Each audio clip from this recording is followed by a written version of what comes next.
Hello and welcome to BYJU'S IAS. Let's take up the analysis of today's The Hindu newspaper. Let's begin by looking at a few editorials and columns. First, on page number 6, we have a column written by D. Subbarao, the former governor of RBI.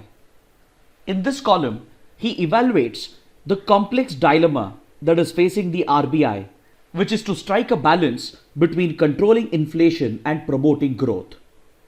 This represents a policy dilemma for the RBI because these two are conflicting objectives. Because see, the primary mandate of RBI is to maintain price stability, and along with that, it has to maintain overall macroeconomic financial stability. Then all the while, the RBI should also provide enough liquidity in the market in order to promote economic growth. The RBI tries to achieve these objectives through its monetary policy, which basically regulates the liquidity in the market by reducing or increasing the key policy rate, which is the repo rate.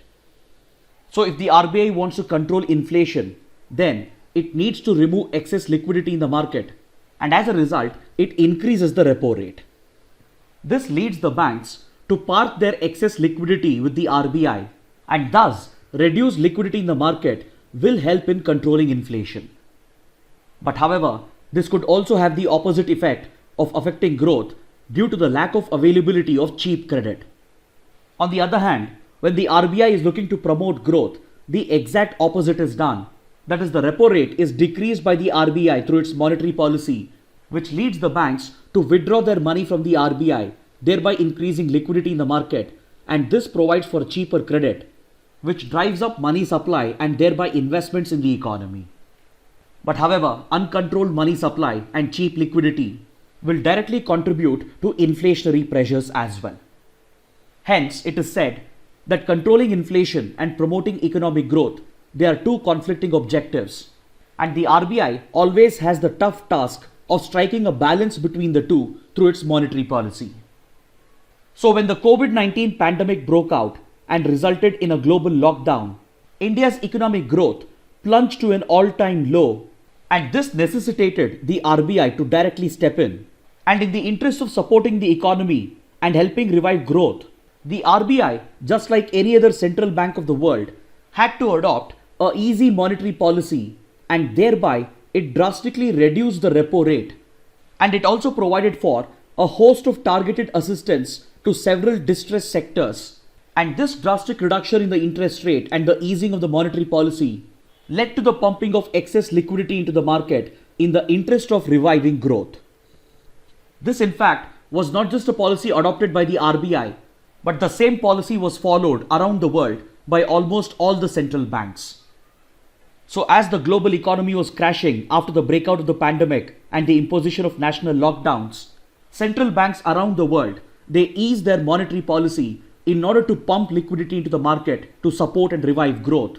And this was designed to ease the money supply in the market, thereby providing for cheaper credit, which could be availed by the investors to revive growth in the economy. But however, the downside of such a policy is that if there is too much liquidity for too long, then it will definitely drive up inflationary pressures, and it could lead to the destabilization of several other macroeconomic factors. See, when the pandemic broke out and the global economy crashed, it became absolutely essential for central banks around the world to carry out an emergency intervention and pump cheap liquidity into the markets in order to hold the economy and help in its revival.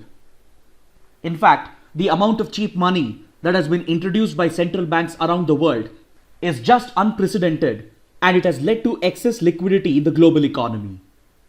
This availability of cheap liquidity has led to a mad rush amongst the investors, and this money has found its way into stocks, that is the equity markets, and even into other areas of investments such as cryptocurrencies. That's the reason why these markets have witnessed exponential increase in the last few months, and honestly, they have become overheated and they do not reflect the current economic realities on the ground. So in such a scenario, it becomes very critical for the central banks to come out with a well-crafted exit strategy because eventually they will have to suck up this excess liquidity in order to contain inflation, which has already started increasing. And while they are exiting from this easy monetary policy, they will have to ensure that they exit in a non-disruptive manner. See, right now, interest rates around the world are at an all-time low. And even in India, the reduction of interest rates has led to surplus liquidity, which is already adding to inflationary pressures. Just like other central banks, even the RBI would be looking to exit from this easy monetary policy and possibly increase the interest rates again sometime in the future in order to contain inflation. But however, while exiting from this easy monetary policy, the RBI will have to be very cautious in order to ensure that it doesn't cause any sudden disruption in the markets. The RBI and the central banks around the world, they need to learn lessons from the 2008 financial crisis, and they need to avoid the mistakes that were done after the financial crisis. See, in 2008, when the subprime crisis in the United States, which was triggered by the housing market, crashed the global economy and pushed the world towards recession, central banks around the world, led by the US Federal Reserve, pumped huge amounts of liquidity into the markets in order to help the global economy to come out of this recession. The US Federal Reserve had referred to this policy of easing liquidity as quantitative easing. And after growth started recovering by 2011-12, central banks, they started rolling back the policy suddenly and they started pulling out excess liquidity. But however, years of excess liquidity had already contributed to high inflation around the world. And the sudden reversal of quantitative easing post 2012 and the absorption of excess liquidity by the central banks led to a sudden crash in the markets, even though the economy was reviving, because the central banks failed to communicate effectively to the markets. And hence, the central banks will need to learn lessons from this episode. And instead of suddenly exiting from the easy monetary policy, it is better that they adopt an incremental approach to gradually withdraw excess liquidity from the economy. Now, this is where the writer evaluates the dilemma being faced by the RBI. See, during the recent meet of the Monetary Policy Committee, the committee members, along with the governor of the RBI, they took note of the high inflation in the country, which is already way beyond the target that has been prescribed for the RBI. And even though this high inflation has already persisted for few months, the Monetary Policy Committee decided not to act against high inflation for the time being, and it decided not to increase the rates and continue supporting a pro-growth policy since the economy is still reviving from the impact of the lockdown. However, the writer points out that the RBI needs to understand that there is a significant risk with regard to inflation as well. And for the time being, the RBI might be hoping that the revival in the economy might ease the inflation on its own naturally. So it might be tempted to continue adopting a pro-growth policy. But according to the writer, this could be a very tricky situation because inflation may not go down even after a revival in the economy. And more importantly, we need to understand that the current ongoing recovery is still very fragile.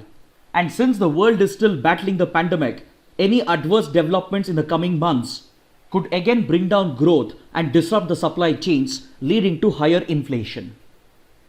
The risk of having too much liquidity for too long is that inflation could become more generalized, and it would result not just in high food inflation, but it could also increase core inflation.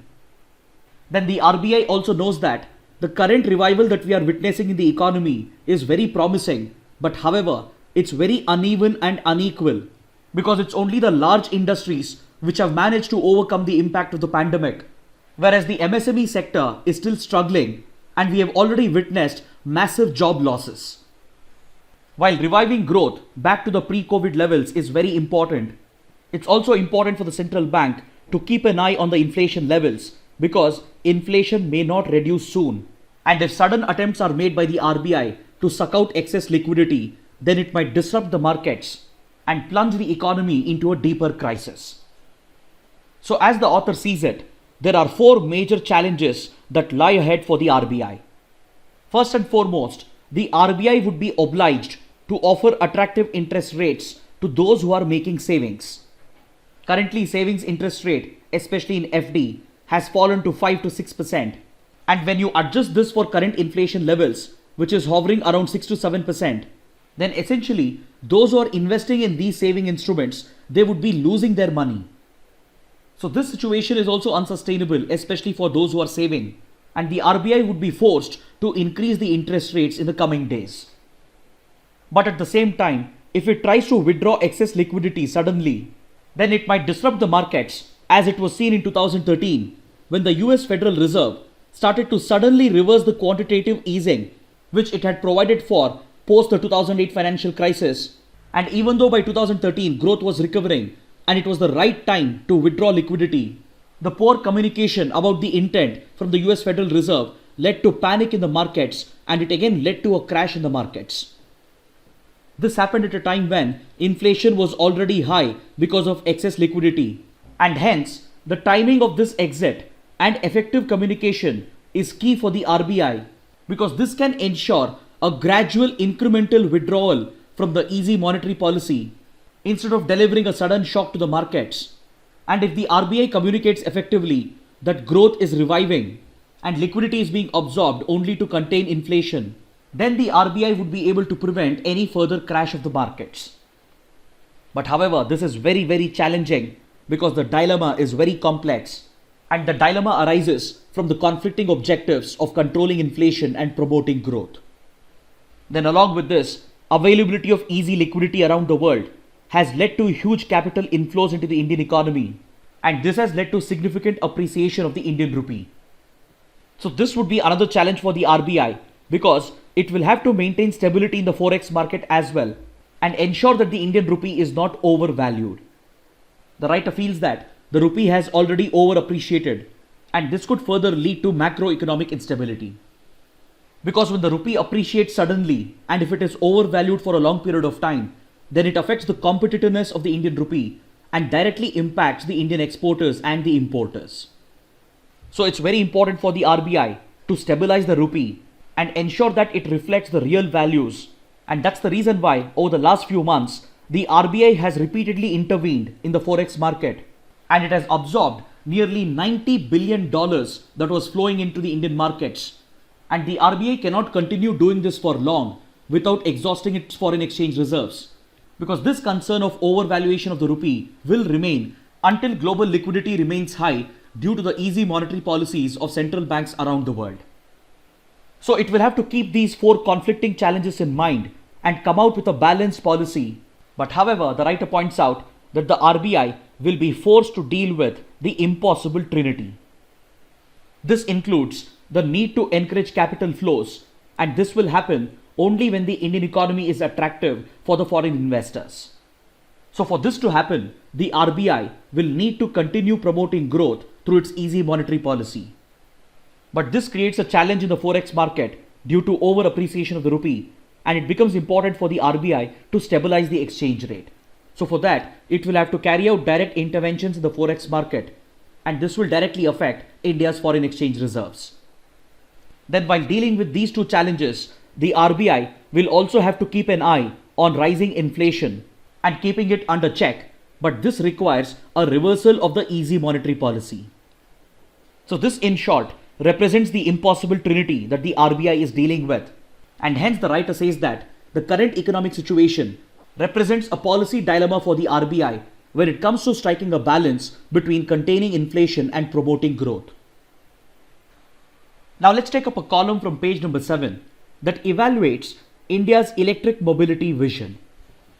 See, India has launched the ambitious National Electric Mobility Mission Plan, under which it plans to transition from fossil fuel based vehicles to electric and hybrid vehicles, and it lays down an ambitious target of having 30% of the total vehicles as electric vehicles by 2030.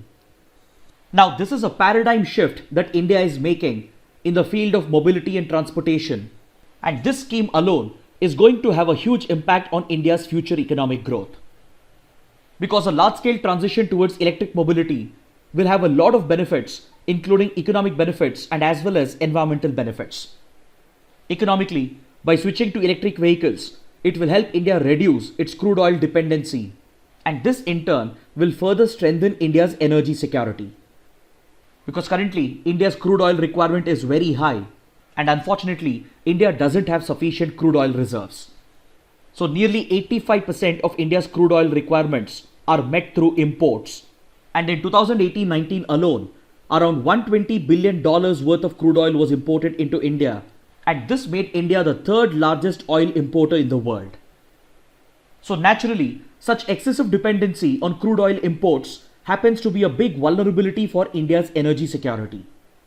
Because this makes India's energy security directly dependent upon its relations with few countries in West Asia, which includes the Gulf and the Arab states such as Saudi Arabia, Kuwait, Bahrain, Iran, etc.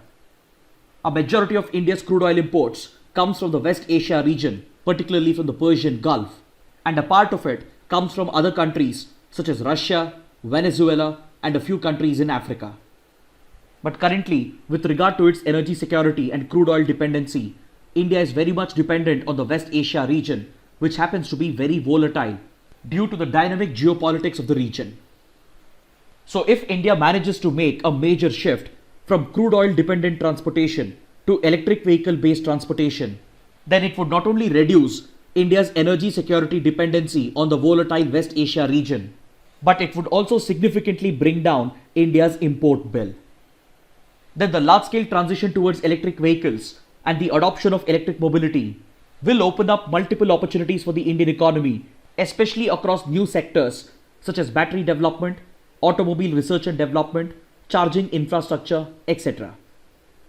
Even with regard to the environment, switching to electric mobility is highly beneficial for a country like India, which already has emerged as one of the topmost emitters of greenhouse gases. Globally, India has a commitment under the Paris Agreement of the Climate Change Convention to bring down its greenhouse gas emissions, particularly carbon emissions. And internally as well, climate action is a top priority for the Indian government because climate change and global warming is bound to have a disproportionate impact on developing countries and on the weaker sections. So a large-scale transition from crude oil-based transportation to electric vehicle-based transportation will help India reduce its carbon emissions significantly. And it would not only help us meet our global climate targets, but it would also help India to make progress towards climate action. The adoption of electric mobility is also very sustainable from an environment perspective, and it would definitely have a huge impact in curbing air pollution, especially in our urban centers. And it would lead to the creation of cleaner cities, which is also one of the goals under the Sustainable Development Targets of the UN. But however, this massive transition from crude oil based transportation to electric vehicle based transportation is not going to be easy for India because there are several challenges that lie ahead. First and foremost is the challenge with regard to technology. For introducing electric vehicles, we not only need advanced research and development for designing, developing and manufacturing electric vehicles, the cost of which has to be entirely borne by the automobile sector, but we also need to make rapid advances in the field of battery development and battery technology. The most preferred batteries for powering electric vehicles are lithium-ion batteries, and this is a technology that India needs to adopt on a large scale if it hopes to carry out a major transition towards electric mobility. The next challenge for India is with regard to adoption. Since automobile manufacturers and battery manufacturers would have invested a lot in research and development, the electric vehicles are naturally bound to be expensive, at least initially, and this initial higher cost might become a barrier for higher adoption. Next comes the practical challenge of creating adequate charging infrastructure, which should be as widespread and accessible as the current fueling infrastructure that we have. Only when the cost of electric vehicles is reasonable and only when sufficient charging infrastructure is available, only then we can expect wide adoption of electric vehicles. And promoting this attitudinal and behavioral change is definitely going to be a massive challenge for the government. So considering these challenges and barriers being faced with regard to technology and adoption, the government has already proactively come out with several schemes in order to support the nascent industry. The Department of Heavy Industries has already launched a scheme known as the FAME scheme back in 2015, and FAME stands for Faster Adoption and Manufacturing of Hybrid and Electric Vehicles. Under this scheme, millions of dollars of subsidy has already been given to the automobile industry to act as an incentive for the manufacturing of electric buses and electric 3-wheel and 4-wheel vehicles. Now, the government has expanded the FAME scheme and launched the phase 2 of the scheme, under which $1.3 billion has been allocated in order to provide subsidies for the automobile industry to invest in R&D. Along with this, the government has already set aside around $135 million to support the creation of charging infrastructure in the country. And recently, the Niti Aayog has proposed an additional subsidy to the tune of $4.6 billion to incentivize and subsidize the battery industry. While India is trying to overcome these challenges with regard to technology and adoption through proactive policy interventions, it still faces a major challenge with regard to accessing the key raw materials. The most important raw material that India would require is lithium and cobalt in order to design and manufacture the lithium-ion batteries. But unfortunately, again, this is where India is deficient, because India as of now doesn't have sufficient reserves of lithium and cobalt, and this again creates an external dependency for India. And this upcoming transition of India from crude oil based transportation to electric vehicle based transportation is going to have a significant impact on India's foreign policy as well. Currently, for our energy security, if we are dependent on West Asia region, in the coming years, India would become heavily dependent on the Latin America region. Because see, for the manufacturing of lithium-ion batteries, we need large reserves of lithium and cobalt, which are considered as strategic minerals. Since India is deficient in these reserves, India is eagerly looking to tie up with few Latin American countries in order to exploit the massive lithium reserves that are found in the lithium triangle. See, the lithium triangle stretches across 3 Latin American countries around the Atacama Desert. Under the salt flats of the Atacama Desert, large reserves of lithium is found in Chile, Bolivia and Argentina. According to estimates, around 80% of the world's explored lithium is found in the lithium triangle. So this makes India's relations with Latin America very critical, especially with these 3 countries. Currently, India has good diplomatic ties with Latin America, and its trade and economic relations is primarily driven by Brazil, Venezuela and Mexico, from where India is importing nearly 14 to 20% of its crude oil requirements. So while India already has good economic relations with the region and good diplomatic political ties, it will have to step up its strategic engagement, particularly with these 3 countries that are part of the lithium triangle. In fact, the Ministry of External Affairs and the Indian missions for these countries, they are already working proactively to secure a part of these reserves for India in order to meet the domestic requirement for lithium. That's the reason why in 2019, a few Indian PSUs which are involved in mineral exploration, such as NALCO, HCL, MECL, etc., they formed a joint venture known as KABIL in order to hunt strategic mineral assets abroad. Currently, most of India's lithium supply comes from China, Vietnam and Hong Kong.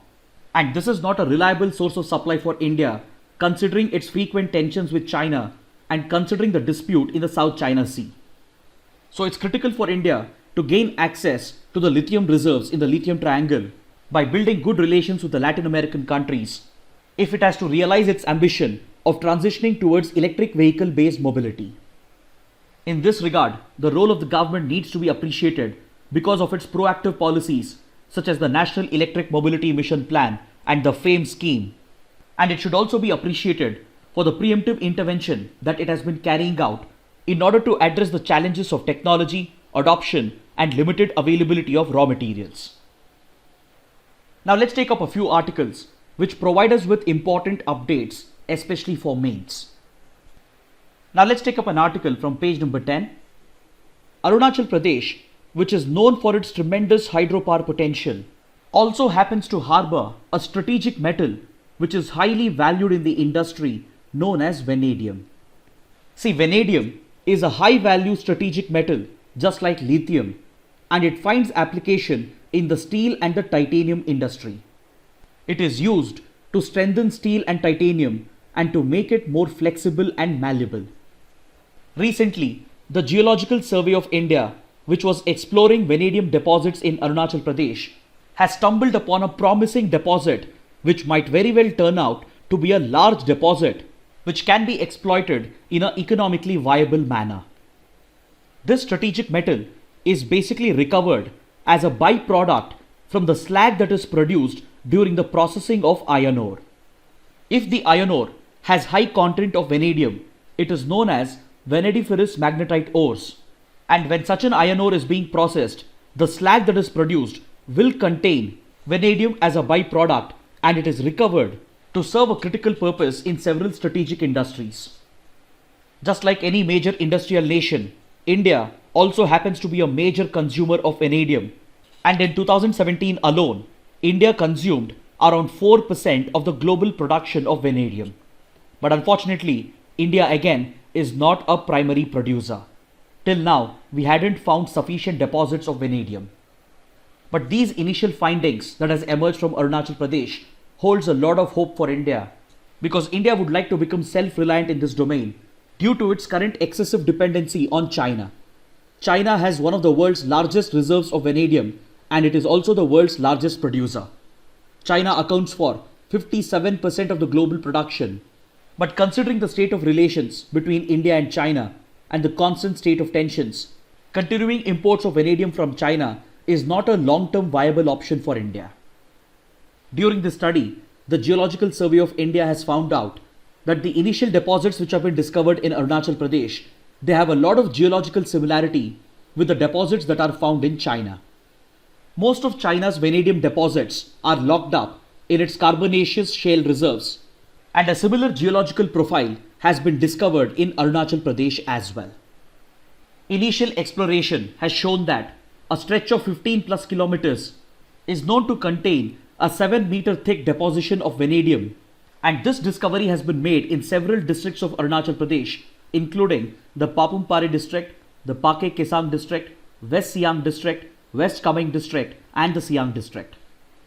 They have been found in areas such as Depo, Tamang, Pakru, etc. And the GSI has also discovered that the grade and the quality of the vanadium found in Arunachal Pradesh is comparable to the standards of global deposits. And for the sake of prelims, please note that the largest deposits of vanadium is found in China, followed by Russia and South Africa. Next, on page number 10, we have an article related to India's Gaganyaan mission, which is all said to be India's first human space flight. So to realize this mission, India's ISRO has tied up with two countries, that is Russia and France. And with Russia, India is looking for assistance from Russia with regard to the training of the astronauts who would go on board the Gaganyaan mission. And accordingly, 4 test pilots of the Indian Air Force have already been shortlisted, and they have been sent for training to Russia at the Yuri Gagarin Cosmonaut Training Center, which has been named after the first human to journey into outer space. Then apart from astronaut training, India has tied up with Russia and France with regard to space medicine as well. India is also working with France for the development of space fabrics that would be used in the space suits. And according to this article, 2 flight surgeons from the Indian Air Force have also been sent to Russia to train in the field of space medicine. The field of space medicine is very critical for a manned space mission, because these surgeons would be monitoring the health of the astronauts before the flight and as well as during the flight. Following their training in Russia, they would proceed to France, which is also very well established in the field of space medicine.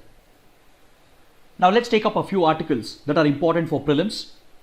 On page number 4, we have an article that makes a reference to the Gangasagar festival.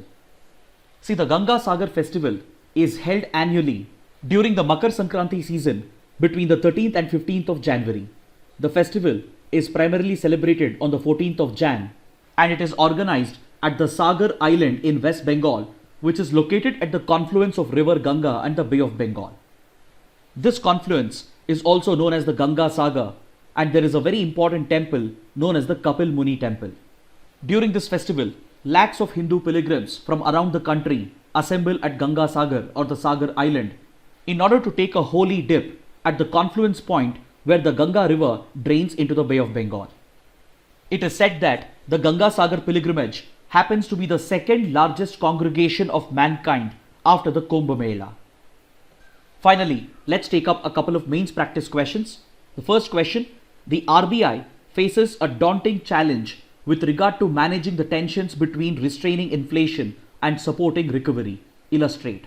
The second question, the lithium and cobalt industry are likely to grow domestically to support the switch to electric vehicles. In this context, evaluate the key takeaways for India arising out of its electric mobility vision. Kindly write an answer to these questions and post your answers in the comment section below. So this concludes our discussion for the day. Thanks for watching.